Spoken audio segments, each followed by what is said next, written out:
Hello everyone, welcome back to TAF IAS Academy. So இன்னைக்கு news articles discussion start பண்ணிடலாம். First and foremost article பாருங்க.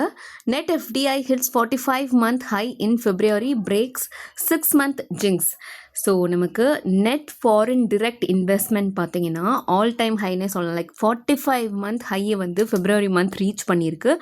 Braking 6-month ஜிங்ஸ், அதாவது கடந்த 6 மாதமாக நெகட்டிவில் இருந்தது பார்த்தீங்கன்னா இந்த February month பார்த்தீங்கன்னா ரொம்ப டிராஸ்டிக்காக ஹை ஆயிருக்கு அப்படிங்கிறது தான் நியூஸ் வந்து சொல்லுது. ஓகே, ஸோ இதுக்கான என்ன காரணம், மேஜர் கீ டிரைவர்ஸ் என்ன அப்படின்னு தான் பார்க்க போகிறோம். First of all, net foreign direct investment turned positive in February after 6 consecutive months of negative. So முன்னாடி நம்ம பார்த்தோம் இல்லையா, அதுதான் தொடர்ந்து 6 மாதம் நெகட்டிவ் க்ரோத் கீழே இருந்தது கரெக்டாக. வைரஸ் நமக்கு February month பார்த்தீங்கன்னா it was high positive and $4.6 billion bounce, அதாவது இன்ஃப்ளோஸ் ஃபாரின் நமக்கு இன்வெஸ்ட்மெண்ட் நம்ம இந்தியாவுக்குள்ளே வர்றது, அந்த இன்ஃப்ளோஸ் பார்த்தீங்கன்னா எக்ஸீடட் அவுட்ஃப்ளோஸ், வெளியில் போகிற இன்வெஸ்ட்மெண்ட் விட உள்ளே வர்ற இன்வெஸ்ட்மெண்ட் வந்து $4.6 billion அதிகமாக இருக்குது, marking the highest net FDI level in 45 months. Okay, and இதில் கிராஸ் க்ரோத், அதாவது மொத்தமாக உள்ளே வந்த மணி கிராஸ் எஃப்டிஐ எவ்வளோன்னு பார்த்தீங்கன்னா $9 billion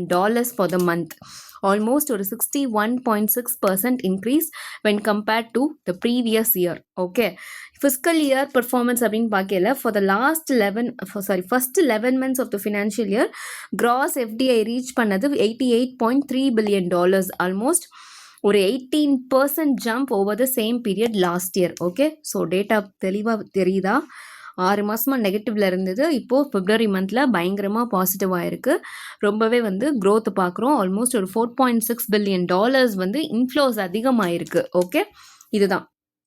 then key sources and drivers, major sources எங்கே இருந்தெல்லாம் வந்திருக்கு அப்படின்னு பார்த்தோன்னா, ப்ரைமரி இன்ஃப்ளோ சோர்சஸ் ரஃப்லி 75% of the total inflows from Singapore, the US, Mauritius, Japan and Netherlands. Okay, and எந்தெந்த செக்டார்ஸ்லலாம் அவங்க ப்ரையாரிட்டைஸ் பண்ணி இன்வெஸ்ட்மெண்ட் பண்ணியிருக்காங்க அப்படின்னு பார்க்கும்போது manufacturing, computer services, financial services and communication services. Okay, and எதனால் இந்த நெட் ஜம்ப், அதாவது எதுக்கு இப்படி திடீர்னு ஆல்ரெடி நெகட்டிவ்ல இருந்தது எப்படி திடீர்னு பாசிட்டிவாக இன்க்ரீஸ் ஆயிருக்கு? Sharp 30% decrease in repatriation and disinvestment, meaning நமக்கு fewer foreign companies were pulling money out of India compared to previous month. இதுக்கு முன்னாடி ஃபுல்லாக நமக்கு foreign companies they took their money out of our economy, அதனால் மணி outflow அதிகமாயிட்டே இருந்தது. Whereas இந்த தடவை அந்த ரிப்பாட்ரியேஷன் அண்ட் டிஸ்இன்வெஸ்ட்மெண்ட் வந்து அவ்வளோ நடக்கலை. அதில் ஒரு 30% குறைஞ்சிருக்கிற காரணத்தினால இந்த ஜம்ப் வந்து அதிகமாக இருக்குது, அதாவது பாசிட்டிவாக இருக்குது. அவுட்வர்ட் இன்வெஸ்ட்மெண்ட், அதாவது அந்த ஃபாரின் மணி இந்தியாவுக்குள்ளே வந்தது அதிகமாக இருக்குது. வேறஸ் இந்தியன் மணி அவுட்ஃப்ளோ நமக்கு ரிப்பாட்ரியேஷன் மூலமாகவோ இல்லை டிஸ்இன்வெஸ்ட்மெண்ட் மூலமாகவோ இல்லை நம்ம இந்தியன் கம்பெனிஸ் ஃபாரின் கம்பெனிஸில் இன்வெஸ்ட் பண்ணுறதுக்கு மூலமாகவோ போன அமௌண்ட் பார்த்தீங்கன்னா குறைவு. ஓகே, அதனால் உள்ளே வந்த அமௌண்ட் வந்து அதிகமாக இருக்குது. அவுட்வர்ட் இன்வெஸ்ட்மெண்ட் பொறுத்த வரைக்கும் இந்தியன் கம்பெனிஸ் $1.7 billion ஃபாரின் கம்பெனிஸில் இன்வெஸ்ட் பண்ணியிருக்காங்க. இதுவும் எந்தெந்த countries? Mainly Singapore, UAE and UK. Okay, and ஆர்பிஐயோடைய அவுட்லுக் எப்படி இருக்குது? India remains a top tier destination for greenfield projects, அதாவது 2 விதமான ப்ராஜெக்ட் வந்து சொல்லுவோம். ஒன்று வந்து க்ரீன்ஃபீல்ட் ப்ராஜெக்ட், இன்னொன்று வந்து ப்ரௌன்ஃபீல்ட் ப்ராஜெக்ட் அப்படின்னு சொல்லுவோம். ஓகே, க்ரீன்ஃபீல்ட்னா கம்ப்ளீட்லி நியூ ப்ராஜெக்டை தான் நம்ம க்ரீன்ஃபீல்ட்னு சொல்லுவோம்.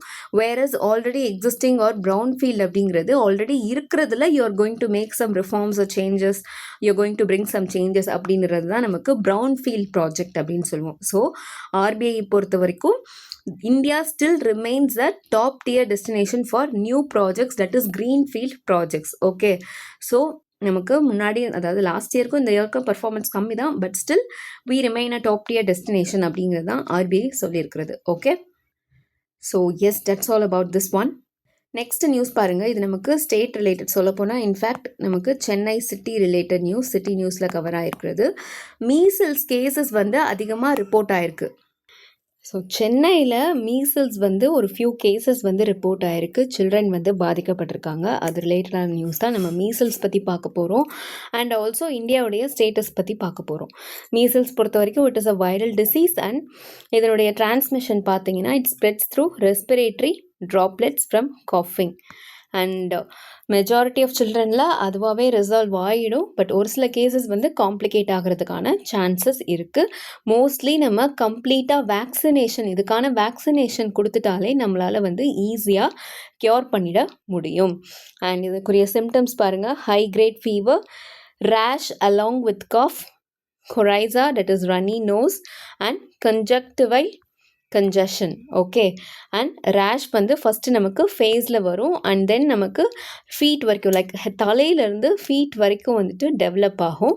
ஸோ பீக் வந்து ரேஷ் வந்து ரீச் ஆகுது அப்படின்னா ஃபைனல் ஸ்டேஜ், அதாவது அந்த ஃபீவர் வந்து சப்சைட் ஆகிற ஸ்டேஜ் வந்துருச்சுன்னு அர்த்தம். அண்ட் மோஸ்ட்லி இதுக்கான வேக்சினேஷன் பார்த்தீங்கன்னா 2 இருக்குது. ஒன்று வந்து மீசல்ஸ் ருபெல்லா வேக்சின் எம்ஆர், இன்னொன்று வந்து measles mumps rubella vaccine MMR. Okay. So இந்த 2 வேக்சின் வந்து இருக்குது. அண்ட்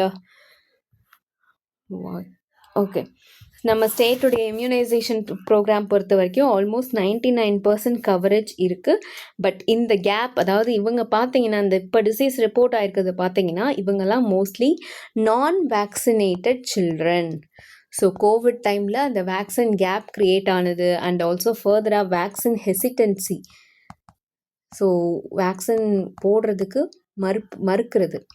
அதனாலையும் தான் இந்த கேசஸ் வந்து ரிப்போர்ட் ஆகியிருக்கு. அப்படின்றதுனால பீடியாட்ரிஷியன்ஸ் வந்து சீக்கிரம் வேக்சினேஷன் பண்ணுங்கள். அண்ட் இது வந்து நமக்கு 2 டோஸாக வந்து கொடுக்குறோம். ஒன்று வந்து 9 to 12 months கேப்பில், இன்னொன்று வந்து 18 to 24 months கேப்பில். ஓகே. ஸோ வேக்சின் போட்டாலே it is highly preventable disease. Okay. So சொன்ன மாதிரி it is caused by the measles virus. It is a viral disease. Okay. And transmission spreads through respiratory droplets இதெல்லாம் நம்ம பார்த்துட்டோம். அந்த ரேஷ், அந்த spots இருக்குல்ல, அதை வந்து we call it Koplik spots. Okay. And complications நமக்கு சிவியர் ஆகுது. காம்ப்ளிகேஷன் ஆகும்போது தான் it can lead to pneumonia, encephalitis and blindness. Okay. And it also causes immune amnesia where the virus erases the body's memory of other past infections. So அதை தான் நம்ம immune amnesia அப்படின்னு சொல்கிறோம். Okay. And prevention பொறுத்த வரைக்கும் முன்னாடி சொன்ன மாதிரி 2 டோஸ் இருக்குது. வேக்சின் எம்ஆர் வேக்சின் ஒன்று இருக்குது. தென் ஃபர்தராக எம்எம்ஆர் வேக்சின் ஒன்று இருக்குது. We already saw that. And ஹூவோட ப்ரோட்டோகால் படி இந்த அஃபெக்ட் ஆன சில்ட்ரனுக்கு they will be given vitamin A supplements. Okay. So அதுவுமே வந்துட்டு நமக்கு அந்த மார்டலிட்டி ரேட்டை வந்து குறைக்கிறதுக்கு யூஸ்ஃபுல்லாக இருக்கும். ஓகே. அண்ட் இந்தியாவோட ஸ்டேட்டஸ் பொறுத்த வரைக்கும் 2026 we have the commitment to eliminate measles and rubella. So நமக்கு முன்னாடி டார்கெட் வச்சுருந்தது 2023. பட் நமக்கு பேண்டமிக் இன்டியூஸ்ட் டிஸ்ரப்ஷன், அதாவது பேண்டமிக்னால நம்மளுடைய டார்கெட் அச்சீவ் போக முடியாதனால நம்ம அதை 2026க்கு எக்ஸ்டெண்ட் பண்ணியிருக்கோம். So elimination of measles and rubella. Elimination அப்படின்னு சொல்லல என்ன நம்ம சொல்கிறோம் அப்படின்னா, 0 transmission of indigenous virus for over 3 years in a presence of high quality surveillance system. Okay. 0 transmission for over 3 years. That is the main thing. அதுதான் நம்ம elimination அப்படின்னு சொல்கிறோம். So once this is achieved, we declare ourselves free of measles and rubella. Okay. And இதுக்கான major initiatives பார்த்தீங்கன்னா immunisation programme தான். அது வந்து நமக்கு mission Indradhanush and also MR vaccination கேம்பெயினே ஒன்றுட்டு நம்ம செப்பரேட்டாக இது பண்ணோம். And apart from that Panchratna strategy அதுவுமே நம்ம இனிஷியேட் பண்ணியிருக்கோம். ஓகே. அண்ட் 2025-26 இப்போ அங்கங்கே வந்து நம்ம அவுட் பிரேக்ஸ் பார்க்குறோம். இப்போ ரீசெண்டாக சென்னையில் கேஸ் கூட பார்த்துருக்கோம். லைக்வைஸ் மகாராஷ்டிரா, கேரளாவில் கூட இருந்திருக்கு. Okay. And this is due to vaccine hesitancy and immunity gaps during the COVID-19 years. இந்த immunity gap அப்படிங்கிறது மோஸ்ட்லி வந்து நம்ம 2 டோஸ் இருக்குன்னு பார்த்தோம் இல்லையா. பேரண்ட்ஸ் வந்து ஃபஸ்ட் டோஸ் மட்டும் போட்டுட்டு செகண்ட் டோஸ் போடாமல் விட்டுறது. ஸோ அந்த மாதிரி இருக்கிறப்பையும் க்ரியேட் ஆகும். ஓகே.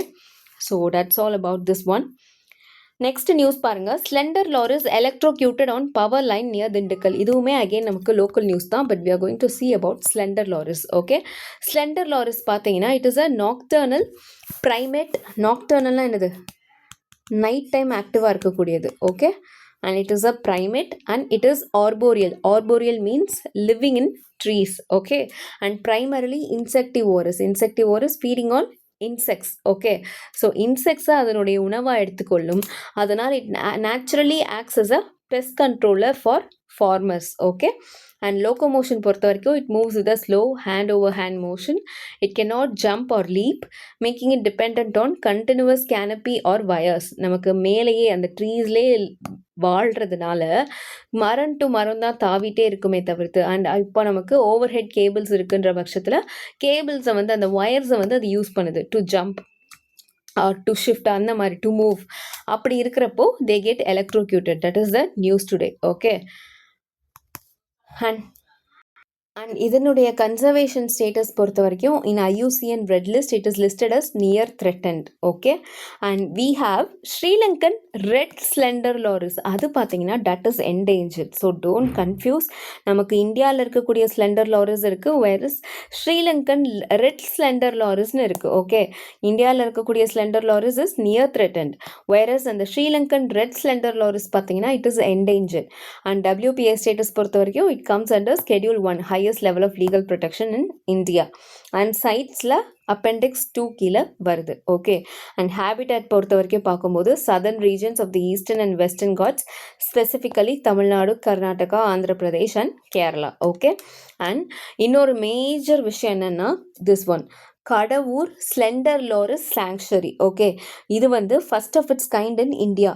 2022 அக்டோபரில் நம்ம தமிழ்நாடு கவர்மெண்ட் அந்த கரூர் திண்டுக்கல் மாவட்டம் மொத்தமாகவே அந்த ஜாகிரஃபியில் ஆல்மோஸ்ட் ஒரு 12,000 ஹெக்டேர்ஸ் வந்து இந்த பர்டிகுலர் சாங்சுரிக்கு அலோகேட் பண்ணியிருக்காங்க. That is Kadavur slender loris sanctuary. And it has been notified under section 26 clause A sub clause 1B ஆஃப் WPA ஆக்ட் 1972. ஏன்னா அது கீழே தான் ஸ்டேட் கவர்மெண்ட் ஒரு ரிசர்வ் ஃபாரஸ்ட் ஏரியாவையோ இல்லை ஒரு சாங்சுரியவோ ஒரு ஃபாரஸ்ட் ஏரியாவை சாங்சுரியாக டிக்ளேர் பண்ணுறதுக்கான பவர்ஸோ டிரைவ் பண்ணுது, ஓகே.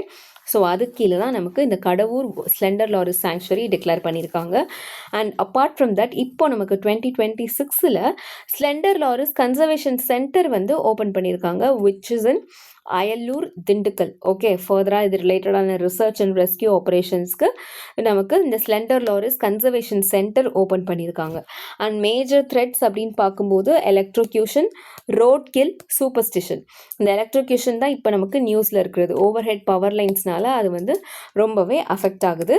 அண்ட் ரோட் கில் நமக்கு அதனுடைய வாழ்விடம் வந்து பாதிக்கப்படுற பட்சத்தில் ஹேபிட்டட் ஃப்ராக்மெண்டேஷனால் அவங்க அந்த விலங்குகள் வந்துட்டு கிரவுண்டுக்கு வர்றப்போ தே கெட் கில்டு ரோட்வேஸில்.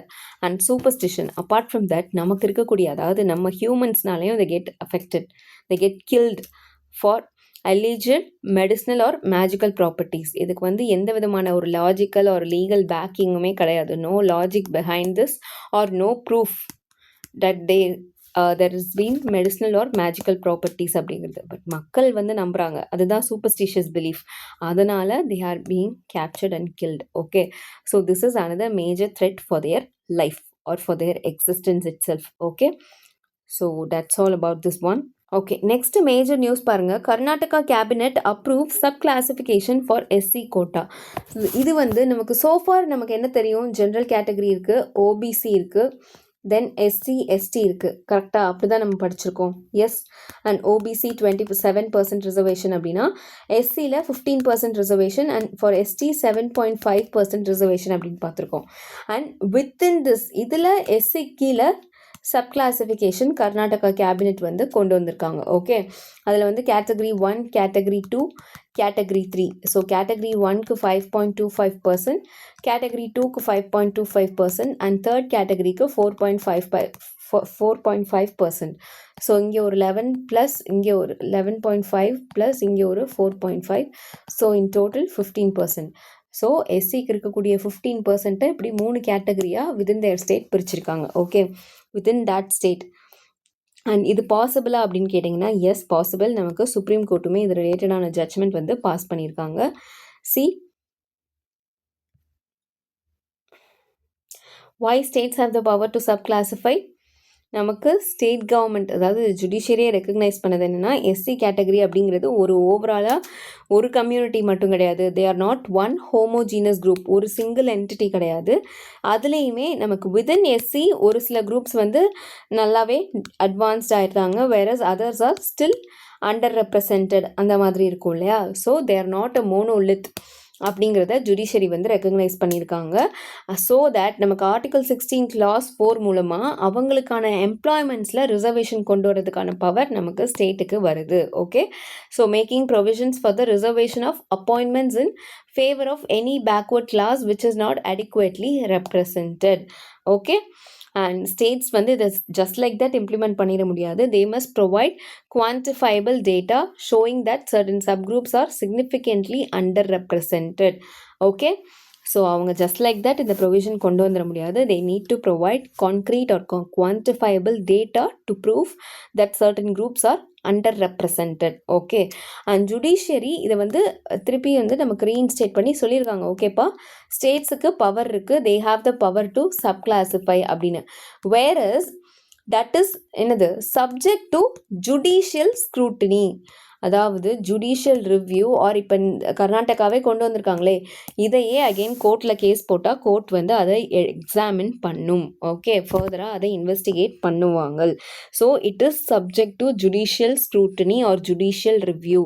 அதையுமே ஜுடிஷியரி வந்து தெளிவாக சொல்லிட்டாங்க. ஓகே, எதுக்காக ஸ்டேட் கவர்மெண்ட் வந்து எதுவும் ஒரு எலெக்ஷனுக்காக அவங்களுடைய மேனிஃபெஸ்டோக்காக ஓட் பாலிட்டிக்ஸ்க்காக வந்துட்டு தே கேனாட் மிஸ்யூஸ் இல்லை இந்த sub classification, just like that they cannot bring it. அதனால் ஜுடிஷியல் ஸ்க்ரூட்டினி அப்படிங்கிறதும் இதில் மஸ்ட் தான். ஓகே, ஸோ கர்நாடகா கவர்மெண்ட் அவங்க ஸ்டேட்டில் இருக்கக்கூடிய 101 ஸ்கெட்யூல்டு கேஸ்ட்டை இன்டர்னல் ரிசர்வேஷன் அங்கேயுமே கார்வ் அவுட் பண்ணி கொண்டு வந்திருக்காங்க. ஸோ ஃபார் எக்ஸாம்பிள் அந்த கேட்டகரி 1 5.25% அலோகேஷன் பார்த்தீங்கன்னா Madigas and allied caste mostly Dalit left அப்படிங்கிற கேட்டகரிக்கும், தென் கேட்டகரி 2 வந்து பார்த்தீங்கன்னா ஹொலியாஸ் அண்ட் தலித் ரைட் அவங்களுக்கும், தென் கேட்டகரி 3ல ஆல்மோஸ்ட் ஒரு few communities and 59 other nomadic கம்யூனிட்டிஸையும் இன்க்ளூட் பண்ணியிருக்காங்க. ஓகே, ஸோ இந்த 15% இப்படி பிரேக் டவுன் பண்ணி அனௌன்ஸ் பண்ணியிருக்காங்க. So that's all about this one. Next, India among countries where Meta automatically blocks flagged content. Okay, so மெட்டான்றது இந்த இடத்துல என்னது, parent company of Facebook and Instagram. இதில் ஏதாவது கண்டென்ட் வந்து நமக்கு ஆர் ஸ்டேட்டுக்கு அகெயின்ஸ்டாக ஆர் எனி அதர் நமக்கு நேஷ்னல் செக்யூரிட்டி ரிலேட்டட் ஏதாவது ஒரு இஷ்யூவாக இருக்குது, நேஷ்னல் அதை நம்ம சென்ட்ரல் கவர்மெண்ட் ரிமூவ் பண்ணுங்க அப்படின்னு சொல்கிறாங்க அப்படின்னா அதை இந்த கம்பெனி வந்து ரிமூவ் பண்ணி தான் ஆகணும். ஓகே, அண்ட் இது வந்து மெட்டா சைடில் நிறைய கண்ட்ரீஸ் இந்த மாதிரி சட்டங்கள் கொண்டு வந்திருக்காங்க இல்லையா, அது ஃப்ரான்ஸாக இருக்கட்டும், இல்லை யூகேவாக இருக்கட்டும், இல்லை ஜெர்மனியாக இருக்கட்டும் அந்த வகையில் இந்தியாவுக்குமே வந்துட்டு அந்த மெட்டாவுடைய லிமிட்டட் கண்ட்ரீஸ் லிஸ்ட்டில் வருது. ஓகே, ஸோ ஆட்டோமேட்டிக்காகவே அந்த கண்டென்ட்டுடைய ரெஸ்ட்ரிக்ஷன் வந்து will be taken care of. Okay, நம்மளுடைய அண்ட் இது ரிலேட்டடான போர்ட்டலுமே நமக்கு இருக்குது. So we will see about it. First of all அந்த போர்ட்டல் பேர் என்னது, சாஹியோக் போர்ட்டல். ஓகே, இது வந்து நமக்கு சென்ட்ரலைஸ்ட் பிளாட்ஃபார்ம் 2024ல் லான்ச் பண்ணியிருப்பாங்க. இது மூலமாக நம்ம போலீஸோ இல்லை கவர்மெண்ட் அஃபீஷியல்ஸோ அந்த டேக் டவுன் நோட்டீஸ் வந்து இஷ்யூ பண்ணலாம் அந்த கம்பெனிஸ்க்கு, லைக் சோஷியல் மீடியா பிளாட்ஃபார்ம்ஸ் அப்படின்னா ஃபேஸ்புக்கோ இன்ஸ்டாக்கோ இல்லை இந்த கேஸ் மெட்டாக்கோ இந்த டேக் டவுன் நோட்டீஸ் இந்த போர்ட்டல் மூலமாக சென்ட் பண்ணலாம், போலீஸும் சரி கவர்மெண்ட் அதிகாரிகளும் சரி. ஓகே, அண்ட் கம்ப்ளைன்ஸ் ப்ரெஷர் பொறுத்த வரைக்கும் தெரியும், நம்ம ஆல்ரெடி கவர் பண்ணியிருக்கோம். February 2026ல் முன்னாடி ஆல்மோஸ்ட் ஒரு 36 hours டைம் இருந்தது. இப்போ 3 மணி நேரத்துக்குள்ளே அந்த கண்டென்ட்டை ரிமூவ் பண்ணணும். ரிமூவ் பண்ணலைன்னா உங்களுக்கான சேஃப் ஹார்பர் கிளாஸ் வந்து போயிடும் அப்படிங்கிறத அனௌன்ஸ் பண்ணியிருந்தாங்க February month. ஸோ எஸ் 3 ஹவர்ஸ்க்குள்ளே அந்த டேக் டவுன் நோட்டீஸை பார்த்து அந்த ரெலவெண்ட் பிளாட்ஃபார்ம் வந்து அந்த கண்டென்ட்டை ரெஸ்ட்ரிக்ட் பண்ணணும். Okay, and safe harbour clause அப்படிங்கிறது நமக்கு IT act section 79 clause 3 sub clause பியில் வந்து இருக்குது. ஓகே, ஸோ இதில் வந்து என்ன சொல்லியிருப்பாங்க, அது என்ன சேஃப் ஹார்பர் அப்படின்னா, இது வந்து சோஷியல் மீடியா பிளாட்ஃபார்ம்னு வச்சுக்கோங்க. இந்த இடத்துல for example Facebook. Okay, and இந்த பக்கம் யூசர், இந்த பக்கம் கவர்மெண்ட். ஓகே, ஸோ யூசர் வந்து கவர்மெண்ட்டுக்கு எகெயின்ஸ்டாக ஒரு கண்டென்ட் வந்து போஸ்ட் பண்ணுறான். அதுக்கு கவர்மெண்ட் என்ன சொல்லுது, என்ன உங்கள் பிளாட்ஃபார்மில் எங்களுக்கு எகெயின்ஸ்டாக போஸ்ட் பண்ணுறீங்க அப்படின்னு சொல்லி கவர்மெண்ட் வந்து ஃபேஸ்புக் கிட்ட குவெஸ்டின் பண்ணுது. அதுக்கு ஃபேஸ்புக் என்ன சொல்லுது, நான் பிளாட்ஃபார்ம் தான்ப்பா கொடுத்துருக்கேன், நான் கண்டென்ட் போட்டேன், கண்டென்ட் போட்டது யூசர், போய் அவங்கள கேளுங்க அப்படின்றாங்க. ஓகே, ஸோ அதுதான் இது வந்து சேஃப் ஹார்பர் கிளாஸ். ஓகே, அவங்க வந்து பிளாட்ஃபார்மில் கண்டென்ட் போஸ்ட் பண்ணுறதுக்கு இவங்க ரெஸ்பான்சிபிள் இல்லை அப்படிங்கிறத அந்த கம்பெனி, அந்த பர்டிகுலர் சோஷியல் மீடியா பிளாட்ஃபார்ம் வந்து ரீஇன்ஸ்டேட் பண்ணி சொல்கிறது. Okay, shielding them from legal liability for user posted content. Okay, so இதுதான் சேஃப் ஹார்பர் கிளாஸ் அப்படிங்கிறது. ஆனால் இதுக்கப்புறம் கவர்மெண்ட் என்ன கொண்டு வந்தது அப்படின்னா, சரிப்பா ஆமாம், யூசர் போடுற கண்டென்ட்டுக்கு உங்களை எப்படி லைபிள் ஆக்க முடியும், நீங்கள் ரெஸ்பான்சிபிள் இல்லை, புரியுது அப்படின்னு சொல்லிடுறாங்க. Okay, you have that safe harbour அப்படின்னு. ஆனால் கவர்மெண்ட் என்ன சொல்லுது, இந்த கண்டென்ட் வந்து எனக்கு அகெயின்ஸ்டாக போஸ்ட் பண்ணியிருக்காங்க, அதை நான் ரிமூவ் பண்ணணும்னு உங்ககிட்ட சொல்கிறேன், நீ அதை ரிமூவ் பண்ணு அப்படின்றாங்க. ஓகே, ஸோ சப்போஸ் அந்த ஃபேஸ்புக் வந்து ரிமூவ் பண்ணலைன்னு வச்சுக்கோங்களேன், அப்போ இந்த சேஃப் ஹார்பர் கிளாஸ் வேலையை செய்யாது, அப்போ அந்த ஷீல்டு ப்ரொடெக்ஷன் தராது. ஸோ அப்போ என்ன ஆகும், அந்த சேஃப் ஹார்பர் கிளாஸ் ரிமூவ் ஆகிருச்சு அப்படின்னா ஆட்டோமேட்டிக்காக they also become liable for the content posted by the user. Okay, தெளிவாக புரிஞ்சுதா? எடுத்த உடனே யூசர் போஸ்ட் பண்ணுற கண்டென்ட்டுக்கு அந்த பிளாட்ஃபார்ம் ரெஸ்பான்சிபிள் ஆர் லைபிள் கிடையாது, ஏன்னா சேஃப் ஹார்பர் கிளாஸ் ப்ரொடெக்ஷன் இருக்குது. ஆனால் கவர்மெண்ட் வந்து அந்த கண்டென்ட்டை ரிமூவ் பண்ணுன்னு சொன்னதுக்கப்புறம் ரிமூவ் பண்ணலை அப்படி என்றால் they will be held liable, they will not be shielded under safe harbour. Okay, so அதுதான் வந்துட்டு இந்த சேஃப் ஹார்பர் ரிஸ்க் அப்படிங்கிறது. Okay, and yes, time and again நமக்கு ஐடி ரூல்ஸ் இது ரிலேட்டடாக நிறையா கொண்டு வந்திருக்காங்க. ஃபார் எக்ஸாம்பிள் இந்த ஹவர்ஸ் ரெடியூஸ் பண்ணதாக இருக்கட்டும், முன்னாடி 36 ஹவர்ஸ்னு இருந்தது 3 ஹவர்ஸ் அப்படின்னு குறைச்சிருக்காங்க. அண்ட் ஃபர்தராக அந்த ஏஐ ஜென்ரேட்டட் அந்த கான்டென்ட்லாம் 2 ஹவர்ஸ்க்குள்ளே ரிமூவ் பண்ணணும். இந்த மாதிரி நிறைய டீப் ஃபேக் கண்டென்ட்லாம் இருக்குது அப்படின்னா அதெல்லாம் 2 ஹவர்ஸ்க்குள்ளே ரிமூவ் பண்ணணும். இந்த மாதிரி நிறைய ரூல்ஸ் வந்து ரொம்பவே ஸ்ட்ரிக்டாக கவர்மெண்ட் கொண்டு வந்துட்டு தான் இருக்காங்க. ஓகே, ஸோ அந்த வகையில் தான் மெட்டா ஆட்டோமேட்டிக்காகவே இந்த மாதிரி கண்டென்ட் பிளாக் பண்ணுங்கன்னு வர்றதுன்னா ஆட்டோமேட்டிக்காக அதுவே பிளாக் பண்ணுறதுக்கான ஒரு ஃபீச்சர் வந்து கொண்டு வந்திருக்கு. Okay, so that's all about this one and that's all for today. Thank you so much for வாட்சிங். See you tomorrow.